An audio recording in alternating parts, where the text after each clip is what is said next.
كل 4 ساعات.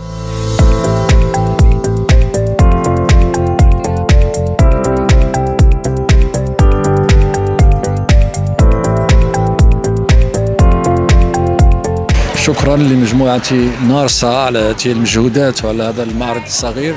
وهو معرض له أهمية كبيرة خاصة في هذه الظروف، ظروف العطلة الصيفية وكثرة الحركة وكثرة الزوار والاستعجال بشكل كبير في السياقة بسبب الازدحام.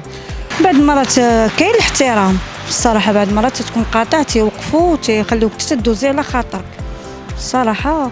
بعض المرات اللي تيكون شي واحد متهور وصافي بشويه يسوقوا عفاهم بشويه. كاين وليدات وكاينين عيالات كبار تيكونوا دايزين وبزاف د الحاجات. بصراحه انا عايشه هنا بزاف، يعني كاين احترام.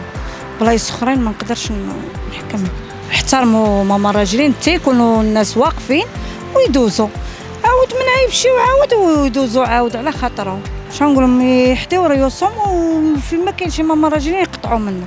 ولكن حتى الراجل راه مشكل مع الراجلين دابا ملي تيدوز بحال دايز في الشارع، دايز بشويه وهز التليفون تيهضر فيه. ماشي يقول انا راه باساجر يقدر مثلا يهزني شي واحد حتى هو دايز بشويه عليه، يعني ما مسوقش. انت يا سايق معصب لان عامراج، هو دايز بشويه عليه. بعد صارت كاين تيقول كاع بناقص ما نخليك كاع الباساج ندوز. حنا مغاربه عرفتي الدم ديالنا كيف داير. ولا كنتي مرولكسي ناشره تتوقف وتقول لي كاع دوز مرحبا بك انت الاول، فهمتي. ولا كنتي معصب راك انا نقول لك واحد القضيه. انا شخصيا نهضر على راسي، نحترم القانون، راه تتكون الامور هانيه، فهمتي. انا زعما كنوصل ماشي زعما نقول على البوليس ولا على الناس ديال الدراك، ولا ما حدك تحترم القانون تيحترموك دوك الناس. بالنسبة للراجلين يردوا البال وينتبهوا للسيارات هذه يقطعوا، والسيارة عاوتاني كذلك خصها تنتبه، مثلا توصل لديك الماما الراجلين توقف. هذه من التربية خويا،